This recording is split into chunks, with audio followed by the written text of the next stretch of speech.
Hey, I'm Dr. Sebastian Gonzalez, and today we're going over some balloon breathing. And the reason why you're going to want to pay attention to this video is because the balloon is actually a very easy way to increase intra-abdominal pressure, which will help out with back pain cases, hip pain ones, even far on as knee and mid-back. This can be really, really helpful.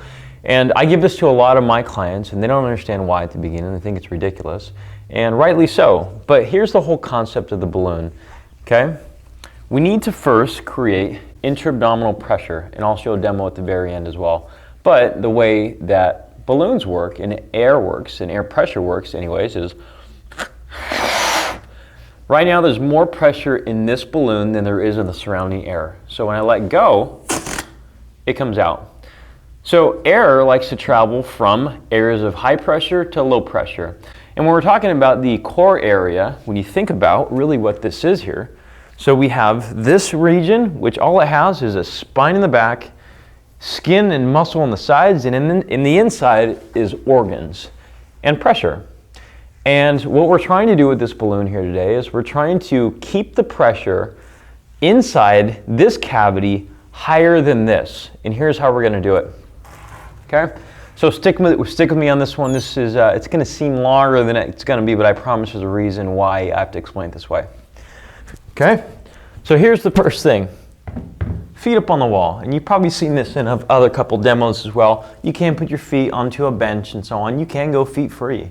It really doesn't matter. This is just a good starting position.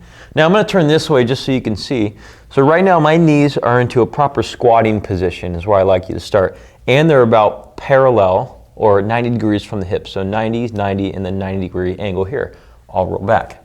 The reason why I like to have people start on the ground here is because now we have the ground contact, which will save us from flexing forward, which a lot of people do when they're seated in a chair or standing when they do it. I have no idea why, but it happens. So here's our goal. Okay, we're going to imagine this. We're trying to take the air from the room, going in the nose, down into the body, down into the hips. I know it's not going to go into the hips, but think of it going into the hips. It'll help out. I got that tip from Max Schenk, and he's on a podcast coming up here pretty soon. By the way, the reason for this is going to be on podcast number 37. I'll put a link below as well. You should really listen to it. It's with Tim Fleischer. So in from the room, in the nose, down into the body, into the hips, blow it out, and it's going to come into the balloon. Now imagine that whole system here as one continual pipe. The pipe is not obstructed or closed in any portion, okay? And the reason I say that is because this is commonly what people do.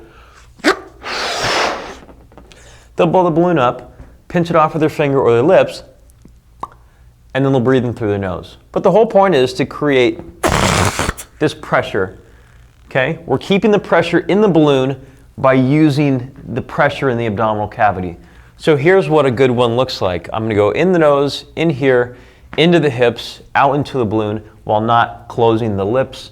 And I'm going to try to blow up the balloon with as few breaths as possible. So here we go.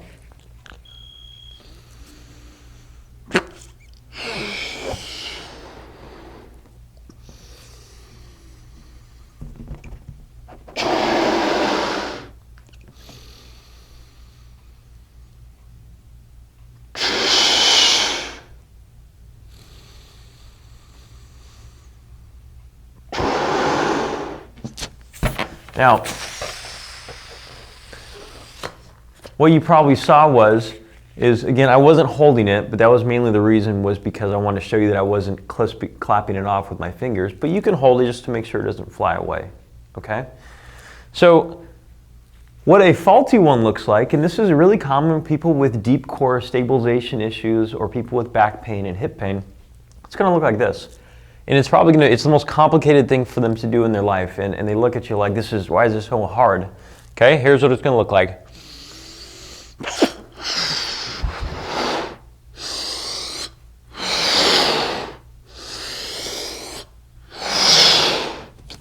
Okay, they're not gonna be able to keep the pressure in the balloon. It's gonna keep coming down into the area of low pressure. Okay, got that? One thing I like to have people do in order to trick them a little bit or to assist them. So right here, if you see the rib cage, I like to have them cough. a long held cough. Now, keep looking right here, and you notice that I'm still breathing and talking. Here's the reason why this is important, is because what we're doing is we're dropping the diaphragm into a lower position. Now the diaphragm is skeletal muscle. It's completely voluntary, just like your quad, just like your delt. It's not smooth muscle, like, smooth muscle is ones that you can't control, okay? So you can control this. So by dropping this down, essentially what we're doing is we're using this. I know, boom, I came out of nowhere with this thing. So this is the reason why I give a lot of people, before we even start showing this, but I know people that do videos that like to watch videos, they like to see something first and the explanation later. So now we're going in reverse. So here's what we have. Imagine this as a can of Coke, okay? We have one can of Coke here. We have a second one here. And I'm going to stand on both of them, okay? One, though, it's closed, has all of its sides perfect. It's a brand new can of Coke. It has pressure inside. This other one, I'm going to pop the top off it. But I'm not going to pour any liquid out, and I'm not going to puncture the sides. Now, which one do you think will hold me better, my complete weight? Most people get the answer right, and it's the one that has the higher pressure in it. So this popping top analogy that I give people is basically that rib flare, okay? And the ability to keep this constant pressure in the abdominal cavity is strongly correlated to what makes people extremely powerful in their sport. It makes it so we stabilize the spine, so you don't get disc injuries, you don't get facet syndromes, you don't get femoral acetabular impingement of the hip. These are all things that can come from this. So one advancement of it, because I know there'll be a couple of videos on this on YouTube already, what I'm going to suggest is that we actually change positions once you master it, okay? So you can do it from here, but also too, what stops us from doing it on our side? And the reason why I'm bringing this to your attention is now that I don't have the sirens, sorry. Now I don't have the ground helping out preserve my spine in that same position, but also too, really, when it comes down to an athletic movement, I'm going to do it when I'm upright. I'm going to do it when I'm deadlifting. I'm going to do it when I'm running, pitching, hitting a baseball. Gosh, I mean, you name almost everything under the sun, we have to have a constant intra-abdominal pressure. So I don't know why we'd only stick to our feet on the wall. That is the basic building block.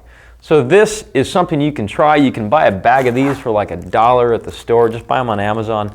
I'll put a link below as well if you really don't want to go to the store to get it. But this is something that we start with as a fundamental building block to almost every case that I see here. And we can say it doesn't correlate as much to wrist conditions and shoulders, but realistically, with the shoulder stuff, if you listen to the Max Shank podcast that we have coming on probably, I believe it's going to be around number 55, you're going to see the reason why this is all correlated. He has a great ebook there where he explains the fundamentals of the core as well as breathing. Then we have to go through the different layers before we get to shoulder blade stabilization, before we get to GH joint stabilization, or fixing rotator cuff tears and so on. So hope this was helpful, and if you guys want more information on this, just put stuff below, put comments below. This is going to be on YouTube. So I want you to tell me if you have any major hang-ups with it, to ask me the reasons why. I'm going to write an article surrounding this thing, so I want to hear the questions that you guys really want to know. So if you want to subscribe, it's in that corner right there. It's a tiny, tiny little logo. Click on it, you'll get these things as they come out.